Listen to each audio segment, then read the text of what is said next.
কিভাবে একটি Gmail account খুলতে হয় আজকের এই ভিডিওতে আমি আপনাদেরকে সেই বিষয়টাই দেখাবো। তো জিমেল অ্যাকাউন্ট খোলার জন্য আপনারা দেখতে পাবেন যে আপনাদের ফোনে জিমেল নামে একটি অ্যাপ্লিকেশন আছে, এই অ্যাপ্লিকেশনটা ওপেন করবেন। ওপেন করার পর উপরের দিকে প্রোফাইল আইকন দেখতে পাবেন, এই আইকনে একটা ক্লিক করবেন।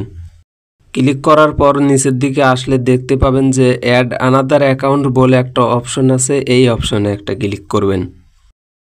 তারপর গুগল অপশনে একটা টাচ করবেন। টাচ করার পরে এখানে অন্ধকার দেখাচ্ছে, কারণ আমার ফোনে একটা লক দেওয়া আছে। আর যেহেতু এগুলা সিকিউরিটির বিষয়, এই কারণে এইটা স্ক্রিন রেকর্ড হয় না। তো আমি এখানে আমার যে লক দেওয়া আছে সেইটা আমি এইখান থেকে দিয়ে দেব। আপনাদের যদি কোনো পাসওয়ার্ড বা কোনো প্যাটার্ন দেওয়া থাকে তাহলে এইখানে সেইটা দিয়ে দিবেন। দেওয়ার পর এইরকম ইন্টারফেস ওপেন হবে। এবার এইখানে ক্রিয়েট অ্যাকাউন্ট বলে যে অপশন আছে, এই অপশনে ক্লিক করবেন। তারপর দুইটা অপশন দেখাবে, ফর মাই পার্সোনাল ইউজ এবং for work or my business. তো আপনি যদি এইখানে পার্সোনাল ব্যক্তিগত ব্যবহার করার জন্য খুলতে চান তাহলে এই প্রথমটা সিলেক্ট করবেন। তো আমি এই প্রথমটা দিয়ে দিলাম, ফর মাই পার্সোনাল ইউজ। তারপরে এইরকম অপশন আসবে, এবার এখানে আপনার নাম দিতে হবে। তো প্রথম করে আপনার নামের প্রথম অংশ দিবেন এবং দ্বিতীয় করে আপনার নামের দ্বিতীয় অংশ বা শেষের অংশ দিবেন। আর এটা না দিলেও চলবে, কারণ এটা হচ্ছে অপশনাল। তো আমি দুইটাই দিয়ে দিলাম, নামের প্রথম অংশ এবং শেষের অংশ। দেওয়ার পরে পরবর্তী অপশনে ক্লিক করব। তারপরে এখানে আপনার বার্থডে তারিখ এবং হচ্ছে আপনার জেন্ডার দিতে হবে। তো জন্ম তারিখ দেওয়ার জন্য প্রথমে আপনারা এই মান্থ অপশনে ক্লিক করবেন। তারপরে এখান থেকে আপনার জন্ম মাস দিয়ে দিবেন। আর দিন দেওয়ার ক্ষেত্রে হচ্ছে আপনারা এই ডের এখানে কত তারিখে জন্মগ্রহণ করছেন সেটা দিয়ে দিবেন। আর এই ইয়ারের এইখানে বছর দিয়ে দিবেন। দেওয়ার পরে জেন্ডারে ক্লিক করবেন। ক্লিক করার পরে আপনি যদি ছেলে হয়ে থাকেন তাহলে এখানে মেল দিবেন, আর যদি মেয়ে হয়ে থাকেন তাহলে এখানে ফিমেল সিলেক্ট করবেন। তো আমি এটা করে নিলাম। করার পরেই পরবর্তী অপশনে ক্লিক করব। তারপরে এখানে ইউজার নেম দিতে হবে। তো এখানে আমি একটা ইউজার নেম দিয়ে দিচ্ছি। তো দেওয়ার পরে আমি যদি এই নেক্সটে ক্লিক করি তাহলে দেখতে পাচ্ছেন যে আমার এই নামটা কিন্তু এখান থেকে নিল না। আর এই নামটা না নেওয়ার কারণ হচ্ছে এই নাম দিয়ে অলরেডি কেউ না কেউ এই ইউজার নেমটা ব্যবহার করছে। আর যেহেতু ব্যবহার করছে এর জন্য আমার এইখানে একটা আনকমন নাম দিতে হবে, যে নেমটা এর আগে এখনো পর্যন্ত কেউ দেয় নাই।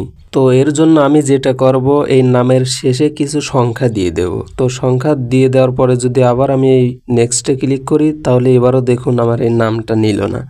তার মানে এই নামটাও কিন্তু কেউ এই মুহূর্তে ব্যবহার করছে। তো এর জন্য আমার যেটা করতে হবে, এই যে নামের শেষে আমি হচ্ছে JH দিয়ে দেব। তারপর আর একটা সংখ্যা দিয়ে দেব।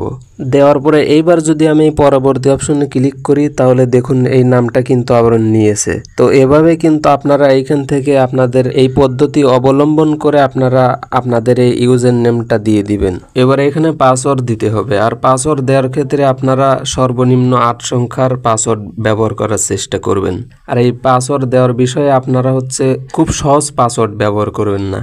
পাসওয়ার্ড ব্যবহার করার ক্ষেত্রে আপনারা বিভিন্ন লেটার দিবেন, তারপরে হচ্ছে নম্বর দিবেন, তারপরে বিভিন্ন চিহ্ন ব্যবহার করবেন। ব্যবহার করে এগুলো মিক্স করে যদি আপনি পাসওয়ার্ড দেন তাহলে আপনার পাসওয়ার্ডটা অনেক স্ট্রং হবে এবং আপনার অ্যাকাউন্ট কেউ হ্যাক করতে পারবে না। তো এইখানে আমি এইভাবে একটা পাসওয়ার্ড দিয়ে দিলাম। আর আমি এখানে পাসওয়ার্ড দেওয়ার পরে এখানে দেখুন দেখাইতেছে না। তো আপনারা যদি কি পাসওয়ার্ড দিচ্ছেন সেটা দেখতে চান তাহলে শো পাসওয়ার্ডে ক্লিক করলেই এইখানে দেখাবে। তো আমি এখানে পাসওয়ার্ড দিয়ে দিলাম। দেওয়ার পরে আবার এই নেক্সটে ক্লিক করব। তারপর আবার নেক্সটে ক্লিক করব। ক্লিক করার পর এখানে গুগলের বিভিন্ন নিয়ম নীতি দেখাইতেছে। তো নিচের দিকে যদি আপনারা যান তাহলে গুগলের নিয়ম নীতির সাথে একমত হতে বলা হবে।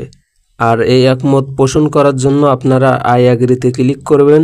ক্লিক করার সঙ্গে সঙ্গেই আপনাদের অ্যাকাউন্ট খোলা সম্পূর্ণ হয়ে যাবে। তারপর এইখান থেকে ব্যাক করে যদি আপনারা আবার আপনাদের জিমেইল অ্যাপ্লিকেশনের মধ্যে যান তাহলে এখানে আপনারা আপনাদের অ্যাকাউন্ট দেখতে পাবেন। তো এভাবেই কিন্তু আপনারা খুব সহজেই একটা জিমেইল অ্যাকাউন্ট খুলতে পারবেন। তো ভিডিওটি যদি আপনার ভালো লেগে থাকে তাহলে ভিডিওতে অবশ্যই একটি লাইক দিয়ে দিবেন। আর এই ধরনের ভিডিও নিয়মিত পেতে হলে আমাদের এই চ্যানেলটি এখনই সাবস্ক্রাইব করে রাখবেন। তো ভিডিওটি শেষ পর্যন্ত দেখার জন্য আপনাকে অসংখ্য ধন্যবাদ।